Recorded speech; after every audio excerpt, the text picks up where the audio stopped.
Yeah, interesting week on the waiver wire, Dave, because we got some running back injuries that we're dealing with here. You got Nick Chubb now out for the season with the foot injury. The more important one, David Montgomery, out for the season with the knee injury. We don't know the status of Alvin Kamara dealing with the groin injury. Ken Walker still banged up a little bit with the calf injury, missed the last 2 games. So fantasy managers searching for running backs. Not the ideal situation in the semifinals, but here we are, the guys that could potentially help you. And there's one headliner, and that's Jerome Ford. And what we've seen from him earlier this season, 2 of his first 5 games over 15 PPR points. Just had a huge run to set up a big game against the Chiefs after Chubb was out in Week 15. He's got a great matchup against the Bengals, taking on the AFC North opponent here in Week 16. How much do you like Jerome Ford? Is he a potential league winner for you? I like him. I'm not ready to say that I love him or that he's a potential league winner. I mean, I guess everybody is a potential league winner at this point.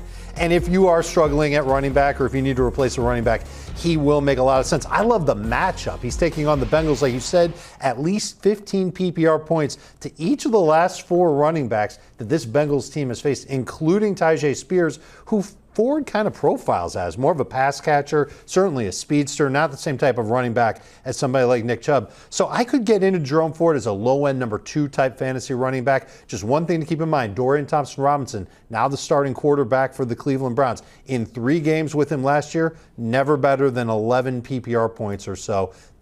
I don't think that's the ceiling. I think that's kind of closer to the floor, but that should be the expectation, around 10 PPR points.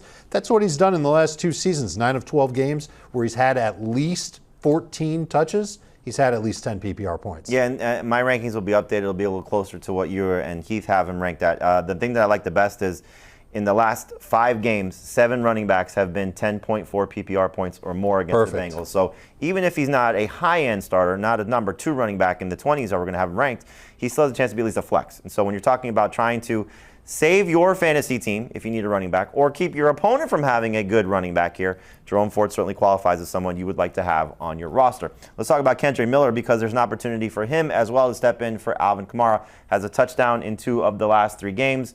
1 of the last 2 games. But Kamara clearly has been one of the best fantasy running backs over the course of the season. Hasn't scored a lot of touchdowns, did catch a touchdown last week. But do we like Kendre Miller to be a potential number 2 running back or more of a flex? I think he's going to be more of a flex, but I like the talent. I think that he's a good runner. I like his vision. He reliably follows his blocks. He does what his coaches ask him to do.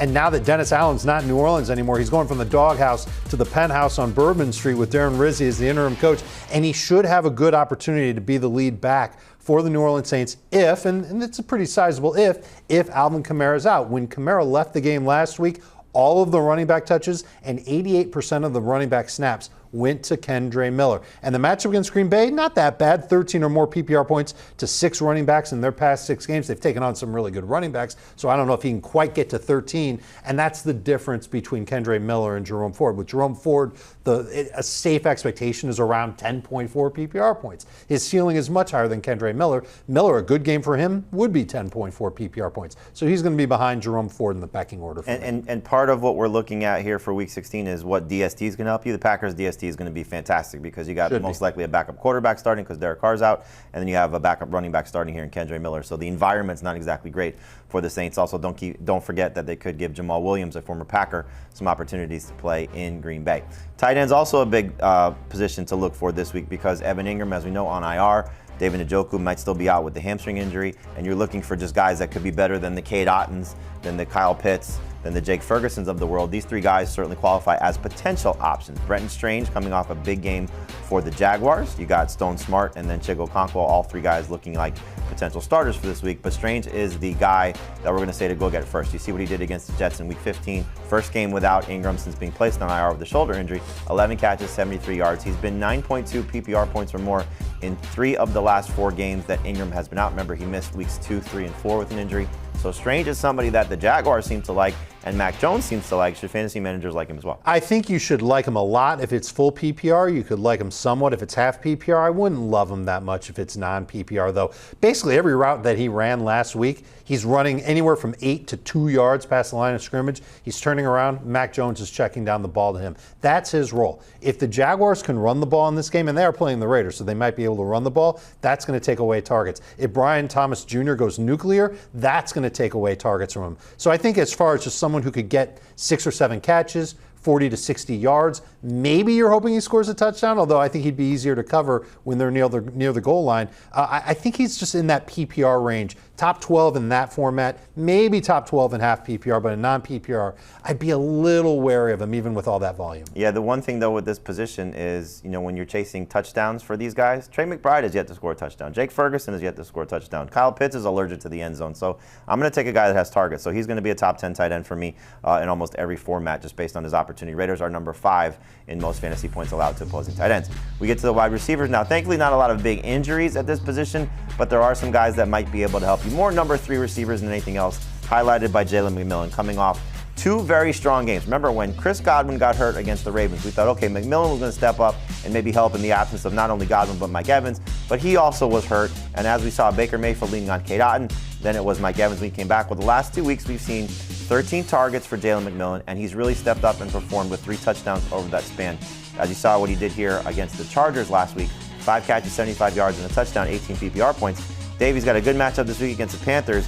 Is Jalen McMillan a must-start receiver in 2 receiver leagues? He's going to be a must-start receiver in 3 receiver leagues. What about 2 receiver leagues? I think that might be a bridge too far, even though he is very talented. You watch him play, he's got good speed, good route diversity, good hands, and obviously Baker Mayfield, he just keeps slinging it, and this is someone who's had at least 6 targets. You mentioned it, 13 targets over the last 2 games, 6 in one, 7 in the other, and he's had a bunch of touchdowns as well. This is somebody that I think fantasy managers could certainly use, but as a top 24 guy, I feel like I could name 24 other wide receivers that I'd rather have, including one on his own team, but he's close. He's in that top 30 range. Better than DK Metcalf right now? Yes. Especially with the quarterback situation there. Better than Darnell Mooney with the quarterback situation for Kirk Cousins and the Falcons right now. Better than potentially Jacoby Myers, who's dealing with the quarterback Marvin situation. Harrison Jr., Calvin Ridley, would you start him ahead of those guys? Ridley, I would take McMillan over Marvin Harrison. I would still stick with him taking on the Panthers. Sure. So I'd stick with MHJ.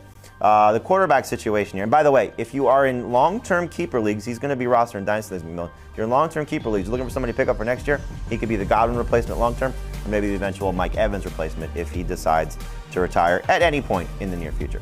The quarterbacks that we're looking at for this week, Aaron Rodgers is really the only one that you could potentially trust in 1 quarterback league. But they've got a lot of options here in 2 quarterback and super flex leagues. But let's focus on Rodgers here, coming off one of his best, if not arguably his best game last week against the Jaguars with 36+ fantasy points. However, he's been living in that 18+ point per game range for 6 of the last 7 games. Tough matchup against the Rams. Are you trusting Aaron Rodgers in the semifinals? I don't really want to, but he's in this same bubble among fantasy quarterbacks as Bo Nix, Jordan Love, Brock Purdy, maybe even throw Cooper Rush into this group of guys that seem safe for around 18 fantasy points, but don't necessarily have that upside to get me into that 25-point range. And so fantasy managers that might be struggling with decisions on, well, do I go back to Tua Tagovailoa after a terrible game? I personally would, but I wouldn't have high expectations for Tua. I would rather have him than Aaron Rodgers. But if you aren't 100% sure and waivers are running now, get rid of Aaron Rodgers, put him on your bench, and then think about it a little bit longer. At least you've got that option. And especially if that Dolphins offensive line doesn't improve with health over the next week, then you might want to pivot to Aaron Rodgers. I would go Rodgers over Tua. I think the thing just to keep in mind, you're going to look at the stats that the Rams have allowed. They're 9th in terms of most fantasy points allowed to opposing quarterbacks. That includes a 55-point game from Josh Allen. They held Jalen Hurts to 16 fantasy points. They held Brock Purdy to a miserable game last week. This defense is very good. They're not great. I think they're going to make things a little bit uncomfortable for Aaron Rodgers. So he is a top 15 quarterback for me, but he is not a top 12 guy. I would go with several other quarterbacks instead of Aaron Rodgers this week. And again, for some of these other options you're looking at, we could see Carson Wentz starting for Patrick Mahomes. Mason Rudolph could start for Will Levis. He's been 19 fantasy points or more in those last 3 appearances. And as we know now, Dorian Thompson-Robinson is starting for the Browns instead of Jameis Winston. You're looking for a running quarterback. The Bengals allow the most rushing yards per game at that position. Make sure you check out our Fantasy Football Today podcast. Wherever podcasts are available, you can download the QR code, and that can get you straight to where you need to go. It's the fantasy playoffs. It's the semifinals. We're here to help you. The Fantasy Football Today podcast.